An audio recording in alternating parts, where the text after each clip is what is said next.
There we go. All right, today I'm talking about 5 ways to add to your emotional toolbox.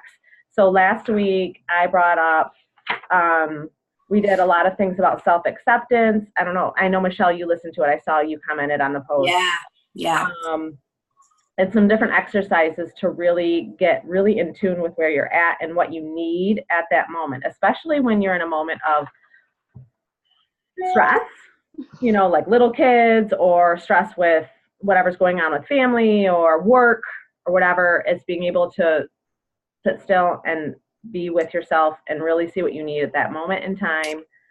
And there's some exercises. So if you haven't listened to it, I thought it was some really good information, that, like I was telling the other girls, that I've been doing a lot more research on emotional intelligence type stuff. And there's just so much out there that I'm excited about. So tonight's is, so building on that, this is a little bit more broad, but just different things and pieces to add to our emotional toolbox. So like our little toolbox that we are working on to keep building our, building our repertoire of handling situations and being more intentional with our lives and aligning our lives up in a really nice, intentional way with our priorities and what we do on a day-to-day basis, and figuring out ways to make it match up a little bit better that feels good for ourselves. So the first thing with that, and these are things you can just kind of do a mental inventory, like, am I am I this, am I that? And I'll have some questions for you to kind of like ask yourself. You don't have to share, but you can kind of think about it if you want. But the first thing is resilience, and thinking about, what does resilience look like in your life? Whatever, changes you've gone through in your life, because we all go through changes every 6 months. That they say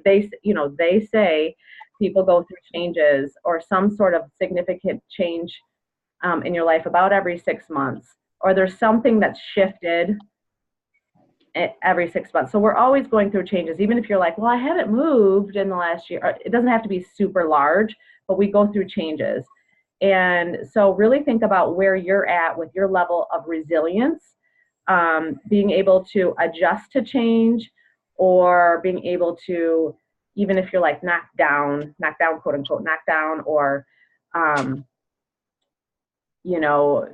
handling adversity. So how resilient are you? And part of that, and recognizing that this is the part where I really want to hone in on, is that's super key, is the people that are around you, like the people that are your network of support system.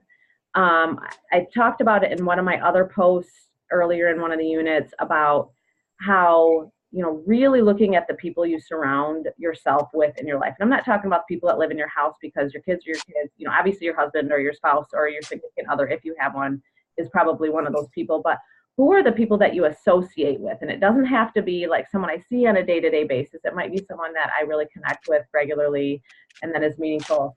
And that it's really important to recognize who are the top 5 people that really have an impact on my life, because truly those 5 people are the ones that they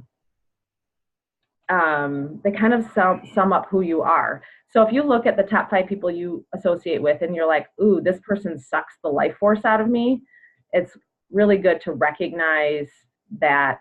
And it's just good to be able to recognize. And I'm not telling you to cut them out of your life, or anything like that, but it's really good to recognize that sometimes that plays a big role on our level of resilience, our level of handling stress, our ability to do X, Y, Z. So that's something I just want you to kind of think about in the back of your mind, like, who are my people?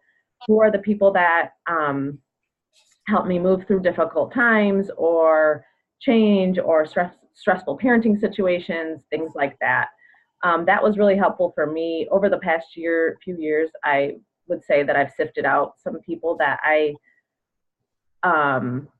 thought were good friends, and realized through time, like, those are not the type of people I really want to associate my life with. So, and that made a big difference for me, because the people that you want in your life are the people that are going to cheer you on no matter what you're doing, Okay, so that's one thing. Number 2, creativity. I know we don't always think about that when we're going in our day-to-days and our Monday, what we think our Monday, like, okay, we got to do the things. We got to get up, we got to get the kids ready, or we got to get up and get ready for work, and we got to go work all day, and then we come home, and then we got to make dinner, and then we got to do this, and we got to do this, and blah, blah, blah. It's so easy to get stuck in the rat race or the Groundhog Day, if you've seen that movie, just like repeat. So how do we infuse creativity into our days? What are some ways that, because creativity actually boosts your mental health. I don't know if you knew that or not, but being able to have creative outlets for yourself, being playful, using humor, being able to take risks in your day-to-day lives. So just something to kind of think about. Do you do those things in your day-to-day? How can you incorporate some of that with, at work or at home or when you're with friends or whatnot? Because what it does is it allows you to not take, when you get really used to being able to be playful with certain things, when harder things come your way, it softens the blow a lot. So it changes our outlook and our perspectives and everything. So I liked reading about this because it's interesting. I never really thought about it that way, and that creativity can impact me in such a impactful way. I thought that was, and it made me think about how do I react? How do I, when I get home, how do my kids see me? Do they see me as stressed out, overwhelmed? Do they see me as playful? Really thinking about those things, it kind of was helpful for me to think about that. The third one is assertiveness, which I've talked about with some of the people in the group, some of the people that aren't on this call too. This is a tough one for a lot of people. And it also, get ready for bed. And it also goes and it ties in with, that people pleasing factor. I don't know if we have any people pleasers in here. I am like a recovering people pleaser. So I don't know if some of you are people pleasers too. It's a tough thing, but it's being able to obviously communicate effectively while respecting other people's feelings and emotions. But there are some trainings out there that I'm looking into to help people work through some of those things. So I'm looking through some of that. But often, this was an interesting thing that I learned, is that often if your assertiveness is down, if you're not a super assertive person, or if you're kind of a people pleaser type person, it can be correlated, not always. I'm not saying it's a if then, but it can be correlated to an increase in anxiety and sadness. If you are anxiety and what? Sadness or depression, it can be correlated. There's been some studies that have shown that. So it's a really important skill as we get older that we hone in on that and, sharpen our skills there. Number 4 is being flexible. Mental flexibility, like, for example, you have something planned for the weekend and a wrench gets thrown into it. How do you react? Are you the type of person that's like, I can't handle that? Are you the type of person that's like, goes with the flow? Are you the type of person that needs to regroup and then says, okay, well, I can do plan B? So really kind of think about how you react in those situations. And if you are the type of person that, that's actually me and I'm getting better at it, it's something that it's kind of like a, I don't want to call it red flag, but it's something you need to work on, which is me. I know I need to work on that flexibility. And what it does, it allows you in ways, I'm sorry, let me back up. How you can improve your flexibility is simple as putting yourself outside of your comfort zone on a regular basis. And it can be just little things. It doesn't have to be major, like I'm going to go on this crazy big roller coaster or skydive or anything like that, but little things that make you feel a little more uncomfortable, but pushing your limits a little bit more, trying new things, kind of those type of things. So when you push yourself in those situations, it helps that ability to be flexible. And again, recognizing how do other people see you, your kids, your family, your coworkers, your spouse, your significant other, whatever. How do they see you? How do you want them to see you? And that is kind of an important question to sort of ask yourself.